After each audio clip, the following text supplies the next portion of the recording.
कि ये चुनाव ना तो मैं लड़ रहा हूँ, ना ही मेरी बेटी आस्था अग्निहोत्री कोई भी चुनाव लड़ रही है। ये बिल्कुल स्पष्ट बात है और इसमें कोई किंतु परंतु करना समझ से बाहर की बात है। प्रस्ताव जो हुए थे वो आए थे, वो आस्था अग्निहोत्री के लिए आए थे और दोनों प्रस्ताव जो है उन पे चर्चा होने के बाद उस पे विराम लग चुका है। अगर कोई पत्रकार विशेष कोई जो है टिकट घोषित कर दे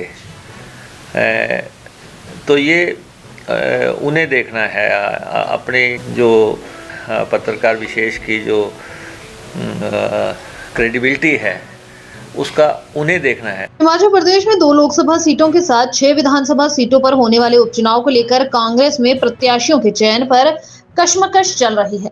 इसी बीच डिप्टी सीएम मुकेश अग्निहोत्री का नाम भी हमीरपुर संसदीय क्षेत्र से अनुराग ठाकुर के मुकाबले काफी ट्रेंड कर रहा है। लेकिन वीरवार को मुकेश ने सीधे और स्पष्ट शब्दों में ऐसा कोई भी प्रस्ताव होने से इनकार किया। मुकेश ने कुछ पत्रकारों को भी बार-बार लोकसभा चुनाव में उनका नाम घसीटने पर नसीहत दी। देखिए, एक बात हम स्पष्ट कर चुके हैं कि ये चुनाव ना तो मैं लड़ रहा हूँ, ना ही मेरी बेटी आस्था अग्निहोत्री कोई भी चुनाव लड़ रही है। ये बिल्कुल स्पष्ट बात है और इसमें कोई किंतु परंतु करना समझ से बाहर की बात है और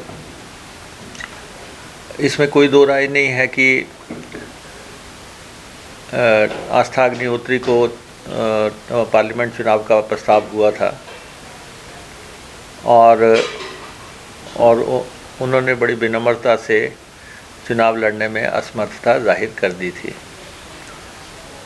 और उन्हें गगरेट विधानसभा से चुनाव लड़ने का भी प्रस्ताव हुआ था, जिसे भी उन्होंने स्पष्ट तौर पे इनकार कर दिया था। तो प्रस्ताव जो हुए थे वो आए थे, वो आस्था अग्निहोत्री के लिए आए थे और दोनों प्रस्ताव जो है उन पे चर्चा होने के बाद उस पे विराम लग चुका है। और जहाँ तक हमारा सवाल है, मुकेश अग्निहोत्री का सवाल है, तो ना तो ऐसा कोई प्रस्ताव है, ना ही ऐसी कोई चर्चा है, ना ही किसी स्तर पे ऐसी कोई बात हुई थी। तो इसलिए ये स्पष्ट है कि ना तो मुझे कोई चुनाव लड़ना है और ना ही मेरी बेटी को इस दफ़ा कोई चुनाव लड़ना है और हर चीज़ राजनीति ही नहीं है। हर व्यक्ति के जिम्मेवारियां भी हैं और हर व्यक्ति के जीवन के दूसरे मकसद भी हैं।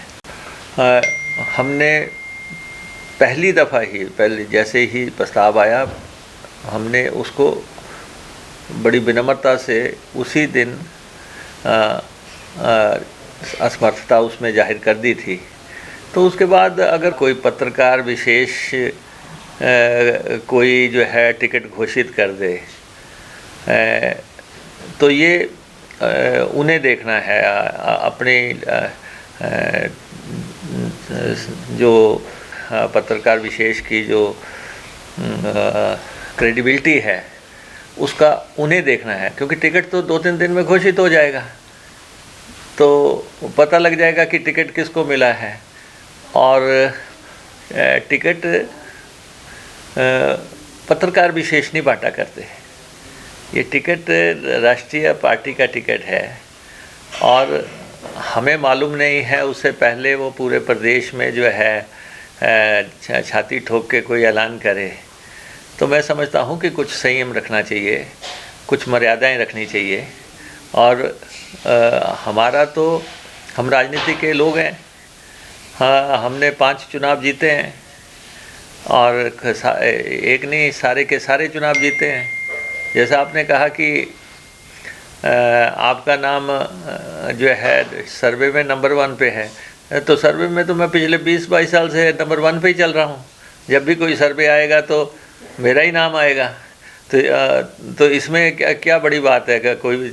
और हाँ, ये अच्छी बात है कि सबसे पहले सर्वे ऐसे लोगों के पास पहुंच जाते हैं। तो इसलिए कौन साजिश कर रहा है, कौन षड्यंत्र कर रहा है, हम इन चीज़ों से ऊपर निकल चुके हैं अब। हमारी राजनीति इनसे ऊपर की है, इन मुद्दों से ऊपर की है। तो इसलिए मैं आभारी हूँ कांग्रेस हाईकमान का कि उन्होंने आस्था अग्निहोत्री को प्रस्ताव किया। मैं आभारी हूँ कि उन्होंने ना सिर्फ लोकसभा का किया, उन्होंने विधानसभा का भी किया और उन्होंने उसको काबिल समझा। और किसी भी बच्चे को अगर ऐसा प्रस्ताव आए, ये तो बहुत बड़ी प्रस्तावना थी। नहीं तो इतनी बड़ी ऑप्शन को कौन मना कर सकता था।